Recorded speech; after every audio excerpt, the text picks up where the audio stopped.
Welcome to the University of Nottingham and the Department of Theology and Religious Studies, and welcome to another in the Why Study series.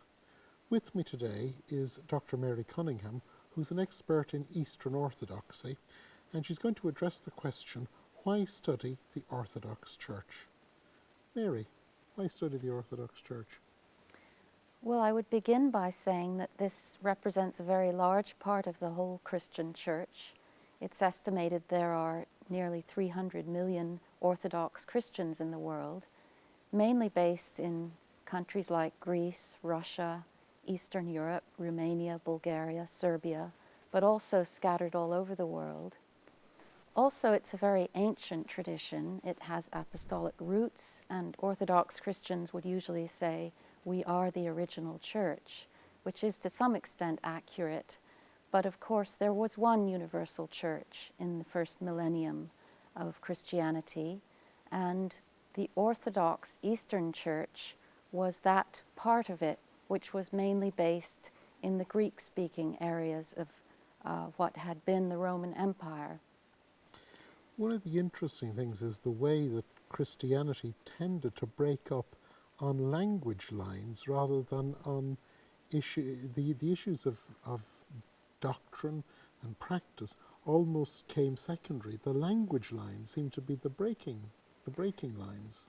To some extent that's true, I think, but I think the language lines represented deeper cultural differences, and you see differences in emphasis in East and West emerging already in the 4th and 5th centuries. As the two sides of the former Roman Empire developed independently, essentially, with the fall of the West to Germanic kingdoms and so forth, there's increasingly a lack of understanding, I think, between the Eastern Orthodox and the Western Catholic Church, which tragically did lead to schism in the end in 1054. But the actual doctrinal differences are very small, really, in relative terms, I would say. For someone who just looks at Eastern Orthodoxy, they go into an Eastern Orthodox church and they're used to a Western church of any tradition, it looks very different.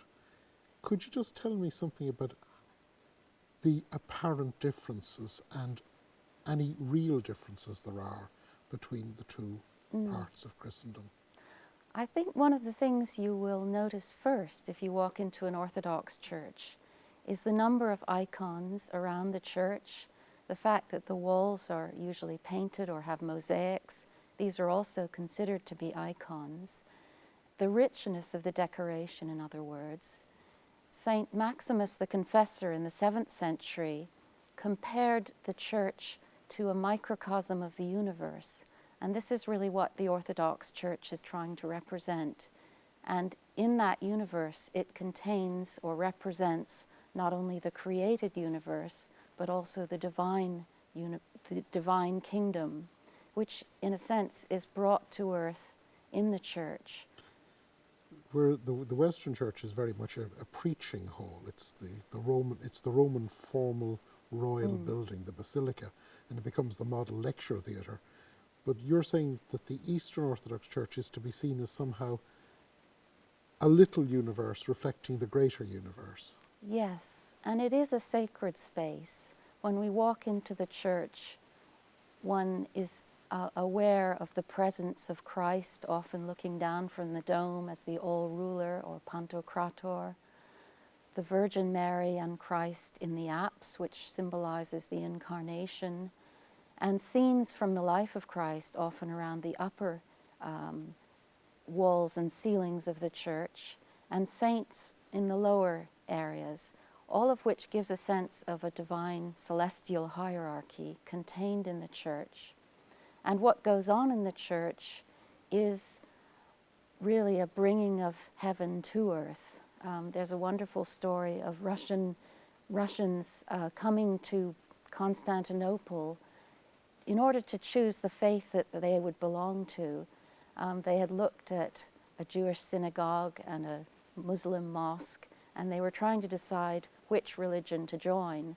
And they said when they went back to Rus in Kiev that they had entered heaven on earth when they walked into the great church in Constantinople. They felt uplifted. The beauty and the splendor of this church really seemed to them to represent heaven on earth. In the Western liturgy, there is actually a strange survival from the time of the unified church in the Eucharistic liturgy just before the Holy Holy, where it says, and now us here and all the saints and the Virgin Mary and then all the choirs of it, and they all sing holy, holy, holy. But it's a very that most Christians in the West wouldn't even, they may say these words, but they wouldn't even be aware of the theme. I get the impression that that theme of joining the celestial, joining with the whole court of heaven, is something that's far more felt in Orthodox liturgy. Yes, I think this is true.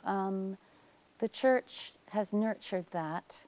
The liturgy of the church is full of theological teaching.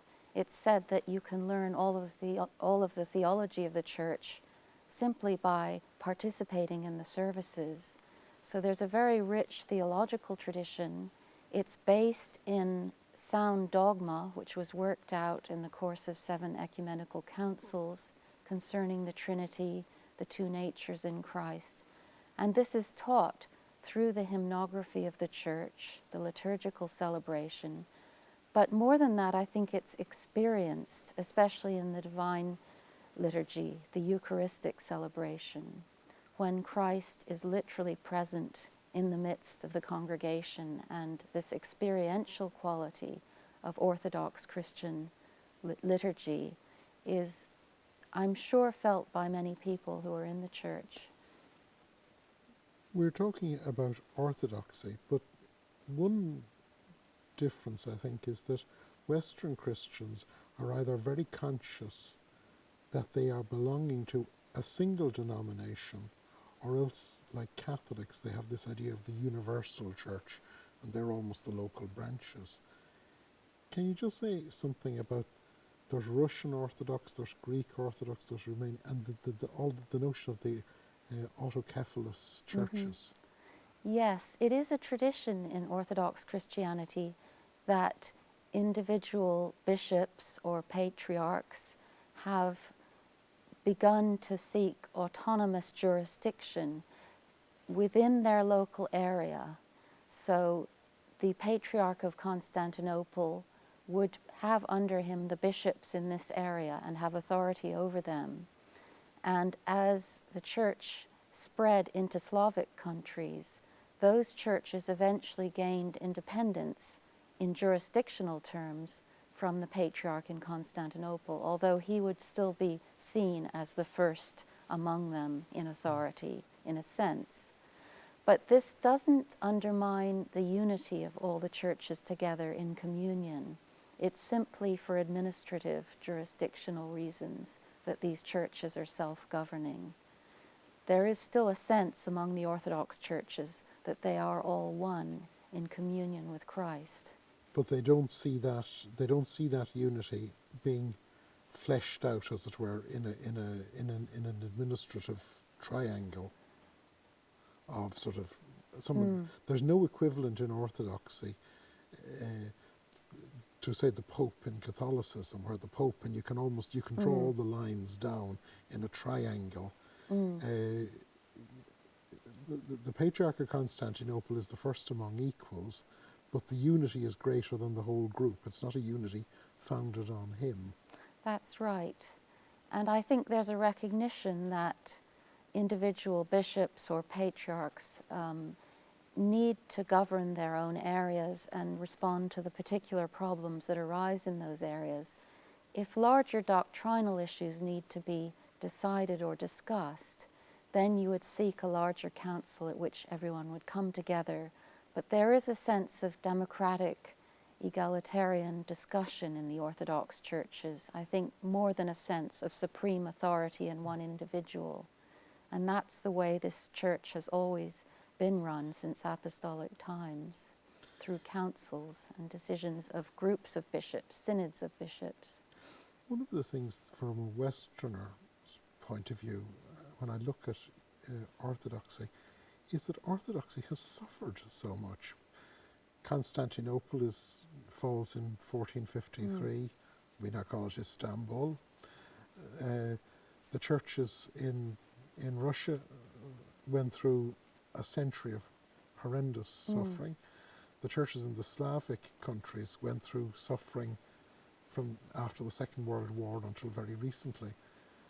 How has that shaped that sense of the Yes, indeed. This is very true. And for much of the last millennium, the Orthodox churches have been living under very difficult circumstances. And it has shaped them to some extent. I think some people would argue it's led to greater conservatism and clinging to the tradition, to the extent that the liturgical order has not really changed since the late Middle Ages. It's very much the same liturgy that was celebrated in 13th century Constantinople, for when example. you feel you're under threat, you don't change. Yes. Tell me, if you had to recommend a book to people who are watching this video, is there any one book you would recommend? Well, a classic book remains Timothy Ware's The Orthodox Church, which is very accessible, a Penguin book.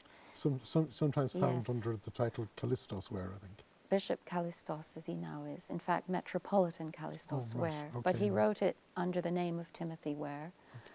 But there's been quite a number of new books coming out just in the last few years, and one by John McGuckin, which again I think is called The Orthodox Church, published by Blackwell in Oxford, Okay. is another very, very good introduction, which I Okay, would recommend. That'll be enough. Mary, it's been great talking to you. I hope that this has helped you to gain some insight into another area that we study here in the department in the University of Nottingham. Goodbye.